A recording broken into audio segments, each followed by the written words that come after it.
பேய் பங்களா, 13ஆம் நம்பர் வீடு என்பது போன்ற மர்ம மாளிகைகளின் கதைகள் மக்களிடம் நிறைய உலவும். பல்வேறு திரைப்படங்களும் அந்த பீதியை மையமாக வைத்து வெளிவந்து திகிலை அதிகரிக்கும். நிஜமாகவே உலகம் முழுவதும் மிக அதிகமான மக்களை பீதி அடைய செய்த சில இடங்கள் இருக்கின்றன. அங்கே நடக்கும் மர்ம உயிரிழப்புகள், உண்மை விளங்கா சம்பவங்கள் அருகில் வசிப்பவர்களை பயத்தில் பதற வைத்து வயிற்றை கலக்கும். கேட்டாலும் பார்த்தாலும் குலை நடுங்க வைக்கும் உலகின் அதிபயங்கர இடங்களை நாம் தெரிந்து கொள்ளலாம். Welcome to இன்ஃபோவேல்ட்.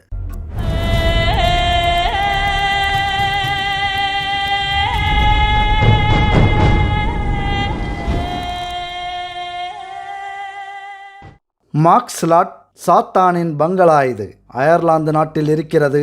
ஆரம்பத்தில் வழிபாட்டு தலமாகத்தான் இது இருந்தது. ஒரு நாள் எனக்கு இரத்த பலி வேண்டுமென்று மர்மக்குரல் கேட்டதாம். மக்கள் அதிர்ந்து போய் அன்றோடு வழிபாடு செய்வதை நிறுத்தினர். அதன் பிறகு சாத்தானின் சேட்டைகள் ஆரம்பிக்க அந்த பகுதியே ரணகலமானது. அடிக்கடி மர்ம மரணங்கள் நடந்தது. அங்குள்ள தரைப்பகுதியில் முத்துக்குறிகள் காணப்படும். மணலை நுகர்ந்து பார்த்தால் இரத்த வாடையும் பிணவாடையும் வீசும். இதனால் பீதியடைந்த மக்கள் மறந்தும் கூட அந்த பக்கமே போவதில்லை. ஸ்காட்லாந்து நாட்டின் எடின்பர்க் நகரில் உள்ள கிரேபயர் பேக்ரேவ் என்ற சுடுகாடு இன்றளவும் பலரையும் திகிலூட்டி வருகிறது. பொதுவாகவே சுடுகாடு என்றால் மக்களுக்கு கொஞ்சம் அச்சம் வரும். சுடுகாடு பற்றி மக்கள் பேசும் கற்பனை கதைகள் யாவும் இங்கே நிஜமாக நடப்பதால் ஊரே மிரண்டுதான் கிடக்கிறது.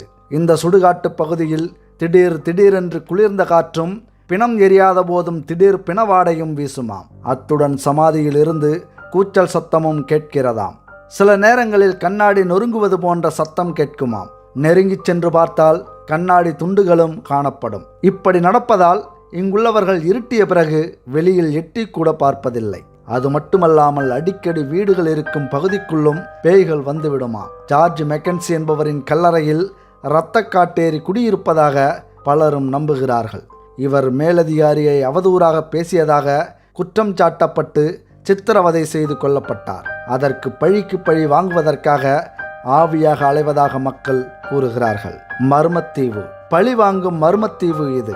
அழகாக இருக்கிறதே என்று கப்பல் படகில் வருபவர்கள் அங்கே ஒதுங்கினால் பிணமாவது நிச்சயம். இன்னும் கூட மாதந்தோறும் மர்மமான முறையில் பலர் பலியாகிறார்கள். இந்த தீவு பசிபிக் கடலில் சோமோயான் தீவு மற்றும் ஹவாயன் தீவுகளுக்கு தென்கிழக்கில் அமைந்துள்ளது. பால்மைரா என்பது இந்த தீவின் பெயராகும். ஆனால் மர்ம மரணங்கள் ஏராளமாக நடப்பதால் இது நரகத்தீவு என்றே அழைக்கப்படுகிறது. 2ஆம் உலகப் போரின் போது கடல் வழியாக வந்த அமெரிக்க கப்பல் படையினர் பலர் இந்த தீவில் முகாமிட்ட போது மர்மமான முறையில் இறந்து போனார்கள். மயான அமைதியும் எப்போதும் இருக்கும் இருண்ட சூழலும் நரகத்தீவு என்ற பெயருக்கு சரியாக பொருந்துவதோடு அனைவருக்குள்ளும் பீதியை கிளப்பி வருகிறது.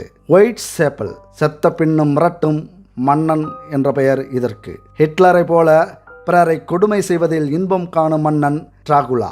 ருமேனியா நாட்டைச் சேர்ந்த 6ஆம் டிராகுலா மன்னன் சித்திரவதை செய்வதில் பெயர் பெற்றவன். கூர்மையான ஊசிகளால் உடலை துளை போடுவது கைதிகளுக்கு இவன் விரும்பி கொடுக்கும் தண்டனையாகும். கைதியின் உடலில் ஏராளமான இடங்களில் துளை போடுவதால் கைதி துடிதுடித்து இறப்பதை டிராகுலா பார்த்து மகிழ்ச்சி பொங்க சிரிப்பானாம். ஒருமுறை துருக்கி நாட்டிற்கு எதிரான போரில் டிராகுலா சிறைபிடிக்கப்பட்டான். அவனை மற்றொரு இடத்திற்கு கொண்டு சென்றபோது குதிரையில் இருந்து தவறி விழுந்து இறந்து விட்டான். அவனது சித்திரவதை பங்களா வீதியின் நினைவு சின்னமாக இன்றும் நிலைத்து நின்று அவனது கொடூரத்தை நினைவுபடுத்தி வருகிறது. அந்த பங்களாவில் இன்னும் அவனது ஆணவச் சிரிப்பும் கதறல் சத்தமும் கேட்டுக்கொண்டே இருக்கிறதாம். கொலை நடக்கும் கலையரங்கம், கைதிகளின் மரண தண்டனையை நிறைவேற்றும் கொலையரங்கம் இது. அந்த கலையரங்கில் ஆயிரக்கணக்கானவர்கள் கூடியிருப்பார்கள். நடுவில் உள்ள மேடையில் 2 கைதிகளை மோதவிடுவார்கள். இருவரில் ஒருவர் இறக்கும் வரை சண்டை தொடரும். சில வேளைகளில் சிங்கம் புலியுடன் கைதிகளை மோதவிடுவார்கள். இத்தாலி நாட்டில் உள்ளது இந்த கொலையரங்கம். இத்தாலி கொலோசியம் என்றால் தெரியாதவர்களே இருக்க மாட்டார்கள். ஏராளமானவர்கள் இதை பார்வையிட்டு செல்கிறார்கள். சாரா மாளிகை. சாரா வின்செஸ்டர் ஒரு இளம்பெண். அமெரிக்காவின் கலிபோர்னியா மாகாணத்தில் வசித்தாள். அவள் ஒரு பங்களாவை கட்டி வந்தால் அவளது குழந்தைகள் சிறு வயதிலேயே நோய்வாய்ப்பட்டு இறந்துவிட்டன. சோதனை மேல் சோதனை வந்ததால் ஒரு பாதிரியாரை சந்தித்தாள். அந்த பாதிரியார், உனக்கு சாபக்கேடு இருக்கிறது. உன் கணவர் போர்க்கருவிகள் செய்து கொடுத்ததால் 2ஆம் உலகப் போரில் ஏராளமானவர்கள் கொல்லப்பட்டனர். அவர்களின் ஆத்மாக்கள் உன் குடும்பத்தை பழிவாங்குகின்றன. அதுதான் உன் குழந்தைகள் இறக்க காரணம். அந்த ஆத்மாக்கள் தான் உன் பங்களாவில் வசிக்கின்றன. அந்த பங்களாவை ஆவிகளுக்கு வசதியாக கட்டுவதை இடையில் நிறுத்தினால் இறந்து போவாய் என்றார். இதை நம்பிய சாரா தனது பங்களா முழுவதும் நூற்றுக்கணக்கான ஜன்னல்கள், நூற்றுக்கணக்கான கதவுகளும் வைத்து கட்டினாள். அப்போது நிலநடுக்கம் ஏற்பட்டது.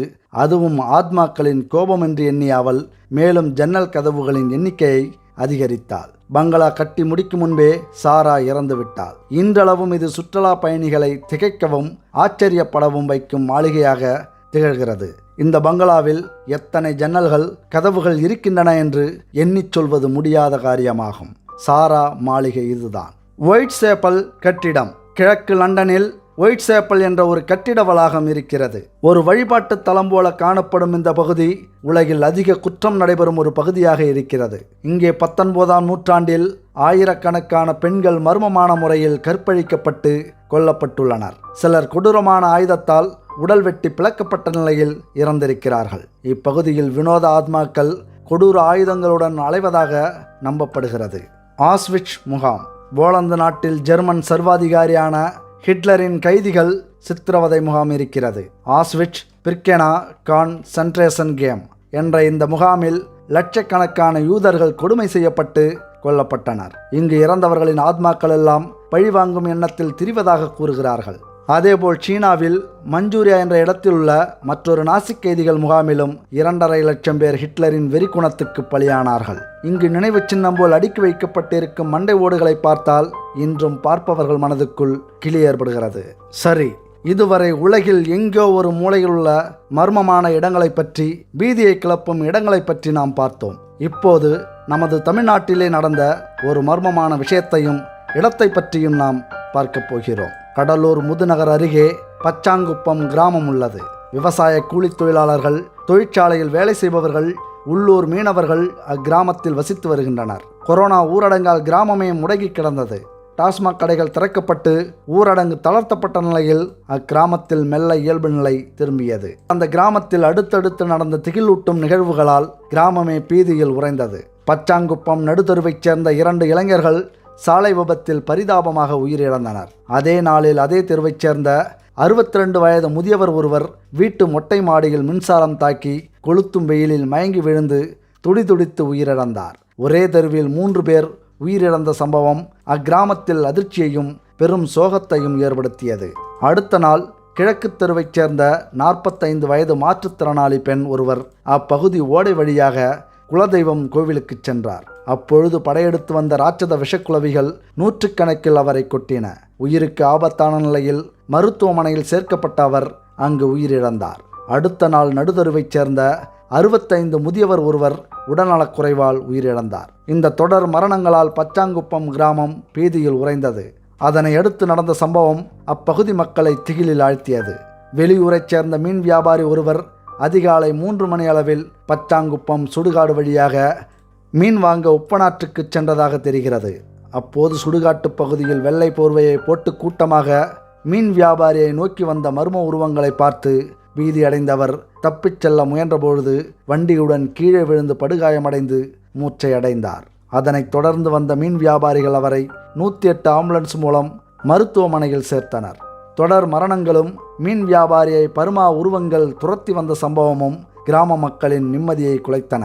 அதனை அடுத்த அப்பகுதி முத்தாளம்மன் கோவிலில் ஊர் மக்கள் திரண்டு வழிபாடு நடத்தினர். அப்போது ஒரு பெண் தான் அங்காளம்மன் வந்திருப்பதாக கூறி சாமி ஆடினார். பச்சாங்குப்பம் கிராமத்தில் தலையில்லாத முண்டம் ஒன்று நடமாடுவதாகவும் அது இன்னும் பல பேரை பழிவாங்குவதற்குள் கிராமத்தைச் சுற்றி எல்லை கட்டுமாறும் ஆவேசமாக கூறியதால் அப்பகுதி மக்கள் திகிலின் உச்சத்தை அடைந்தனர். தலையில்லாத முண்டம் உழவுவதாக அங்காளம்மன் சாமியை நேரில் வந்து தெரிவித்தது. அந்த செய்தியை அப்பகுதி மக்கள் மத்தியில் காட்டுத்தீயாக பரவியது. இதனால் கடந்த சில தினங்களாக அந்த பகுதியில் நடுத்தெரு, கிழக்கு தெரு, கோவில் தெரு, கொய்யாத்தோப்பு ரோட்டுத்தெரு உள்ளிட்ட அனைத்து பகுதிகளிலும் மாலை 6 மணிக்கே கிராமத்தில் மக்கள் தங்கள் வீடுகளை பூட்டிவிட்டு வீடுக்குள் முடங்கி கிடக்கின்றனர். பேய் பீதியில் வெளியே யாரும் நடமாடுவது இல்லை. இந்நிலையில் பேய் பயத்திற்கு முடிவு கட்ட பச்சாங்குப்பம் கிராமத்தில் முத்தாளம்மன் கோவிலில் சிறப்பு பூஜைகள் நடத்தப்பட்டு இரவு எல்லை கட்டும் நிகழ்ச்சி நடத்த இருப்பதாக கிராம மக்கள் தெரிவித்துள்ளனர். மந்திரவாதிகளும் சூன்யக்காரர்களும் உலாவி வருவதாக கூறப்படும் மர்மமான சாலை குறித்த திகிலூட்டும் தகவல்கள் வந்து கொண்டிருக்கிறது. இந்தியாவில் உள்ள பல்வேறு சாலைகள் வாகன ஓட்டிகளுக்கு பரவசத்தை தரக்கூடியவை. இயற்கை எழில் கொஞ்சி விளையாடும் இத்தகைய சாலைகளில் வாகன ஓட்டிகள் மீண்டும் மீண்டும் பயணம் செய்ய விரும்புவார்கள். அதே சமயம் வாகன ஓட்டிகளுக்கு திகிலூட்டும் பல்வேறு சாலைகளும் இந்தியாவில் இருக்கவே செய்கின்றன. சேலம் பெங்களூர் தேசிய நெடுஞ்சாலையில் அமைந்துள்ள தோப்பூர் கணவாய் பகுதி இதற்கு மிக சரியான உதாரணம். வாகன ஓட்டிகளை அதிர்ச்சியில் உறைய வைக்கும் தோப்பூர் கணவாய் தருமபுரி மாவட்டத்தில் அமைந்துள்ளது. இங்கு வாகனங்கள் அடிக்கடி விபத்தில் சிக்கி கொண்டுள்ளன. இதற்கு ஆவி பேய்தான் காரணம் என்று அப்பகுதி மக்கள் நம்புகின்றனர். ஆனால் தோப்பூர் கணவாய் பகுதியின் சிக்கலான சில அமைப்புதான் சாலை விபத்துகளுக்கு காரணம் என்ற கருத்தும் முன்வைக்கப்படுகிறது. எனினும் தோப்பூர் கணவாய் பகுதியில் ஆவிகளை பார்த்ததாக திகிலூட்டும் பல கதைகளை அப்பகுதி மக்கள் கூறுவதுண்டு. எனவே தோப்பூர் கணவாய் வழியாக பயணிக்கும் அனைத்து வாகன ஓட்டிகளும் ஒருவித அச்சத்துடன் செல்கின்றனர். அதற்கு முன்னதாக முனியப்பன் கோவிலில் அவர்கள் வழிபாடு நடத்திவிட்டு செல்வதும் உண்டு. அதேபோல் இந்தியாவின் பல்வேறு சாலைகளை பற்றிய பல்வேறு மர்மமான தகவல்கள் உலா வந்து கொண்டுள்ளன. இது மும்பை கோவா நெடுஞ்சாலையும் ஒன்று. மும்பை கோவா நெடுஞ்சாலையின் மர்மங்கள் குறித்து அப்பகுதி மக்கள் தெரிவிக்கும் தகவல்கள் அச்சம் மூட்டுவதாக இருக்கிறது. மும்பை கோவா நெடுஞ்சாலையில் சூன்யக்காரர்களும் மந்திரவாதிகளும் உலாவிக் கொண்டிருப்பதாக அந்த பகுதி மக்கள் நம்புகின்றனர். உள்ளூர் மக்கள் தெரிவிக்கும் தகவல்களின் அடிப்படையில் இறைச்சி மற்றும் சதையை தேடி அவர்கள் எந்நேரமும் அலைந்து கொண்டிருக்கிறார்களாம். எனவே இந்த சாலையில் பயணம் செய்யும்போது அசைவ உணவுகளை எடுத்துச் செல்ல வேண்டாம் என அவர்கள் எச்சரிக்கின்றனர். உள்ளூர் மக்கள் விடுக்கும் இந்த எச்சரிக்கையை வாகன ஓட்டிகள் பலரும் பின்பற்றுகின்றனர். குறிப்பாக இந்த சாலையில் அடிக்கடி பயணிக்கும் லாரி மற்றும் பேருந்து டிரைவர்கள் தப்பி தவறி கூட தங்கள் வாகனத்தில் எந்த வகையான அசைவ உணவையும் எடுத்து செல்வதில்லை என்பது இங்கே குறிப்பிடத்தக்கது. மும்பை கோவா நெடுஞ்சாலையில் நடைபெற்றதாக திகிலூட்டும் சம்பவம் ஒன்றை அப்பகுதி மக்கள் குறிப்பிடுகின்றனர். இதில் எந்த அளவிற்கு உண்மை இருக்கிறது என்பது தெரியவில்லை என்றாலும் அப்பகுதி மக்கள் அனைவராலும் இந்த சம்பவம் உண்மை என்ற அளவுக்கு நம்பப்பட்டு வருகிறது. மும்பை கோவா நெடுஞ்சாலையில் இளந்தம்பதியினர் காரில் பயணம் செய்து கொண்டிருந்த போது இந்த சம்பவம் நடைபெற்றதாக உள்ளூர் மக்கள் கூறுகின்றனர். நள்ளிரவை கடந்த நேரத்தில் காரின் ஹெட்லைட் திடீரென அணைவதும் பின்னர் மீண்டும் எரிவதுமாக இருந்துள்ளது. ஆனால் இது காரில் ஏற்பட்ட ஏதோ பிரச்சனை என்றுதான் அந்த ஜோடி நினைத்துள்ளது. எனவே காரை ஓட்டி வந்த இளைஞர் ஒரு ஓரமாக பார்க் செய்துள்ளார். பின்னர் காரை விட்டு இறங்கிய அந்த ஜோடி என்ன பிரச்சனை என்பதை கண்டறிய முயற்சி செய்து கொண்டிருந்தது. அவர்கள் காரை விட்டு இறங்கிய சில நிமிடங்களில் காரின் அனைத்து டோர்களும் தானாக மூடிக்கொண்டனவாம். ஆனால் எவ்வளவோ போராடியும் அவர்களால் காரின் டோர்களை மீண்டும் திறக்க முடியவில்லை. இதனால் அவர்களை அச்சம் தொற்றிக்கொள்ள தொடங்கியுள்ளது. அந்த நேரத்தில் திடீரென காரிலிருந்து கரும்புகை கிளம்பியுள்ளது. அத்துடன் காரின் கதவுகளும் திடீரென தானாக திறந்து கொண்டன.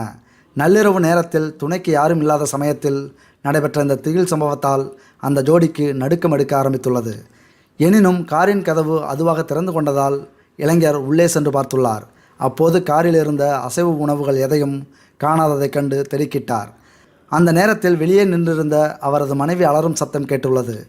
இதனால் காரிலிருந்து அவர் மீண்டும் கீழே இறங்கிய போது அவரது மனைவியின் முகத்தில் யாரோ அரைந்தது போன்ற கீறல்கள் இருந்தனவாம். இந்த நிகழ்வு எப்படி நடந்தது என்பதை அவர்களால் புரிந்து கொள்ள முடியவில்லை. எனினும் அதை பற்றி ஆராய்ந்து கொண்டிருக்காமல் உடனடியாக அங்கிருந்து புறப்பட்ட அவர்கள் பாதுகாப்பான ஒரு இடத்திற்கு வந்தடைந்தனர். அதன் பின்புதான் அவர்களுக்கு உயிரே மீண்டு வந்தது. அதன் பின்பு மறுநாள் அதே இடத்திற்கு சென்றார்கள். இவர்கள் எதற்காக வந்திருக்கிறார்கள் என்று ஊர்க்காரர்கள் கேட்க அவர்கள் அன்று நடந்ததை கூறிக்கொண்டிருக்கிறார்கள். அதன் பின் நடந்த சம்பவங்களை ஒரு சிலரிடம் சொல்லும்போது அது பரவலாக அந்த ஏரியா முழுவதும் பரவிவிட்டிருக்கிறது. அப்போதுதான் சதைக்காக உலாவும் மந்திரவாதிகளின் கதை அவர்களுக்கு தெரிய வந்துள்ளது.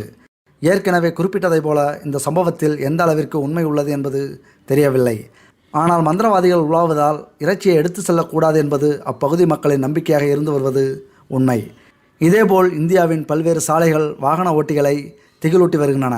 அந்த சாலைகளை பற்றி பல்வேறு மர்ம கதைகளும் உலாவி வருகின்றன.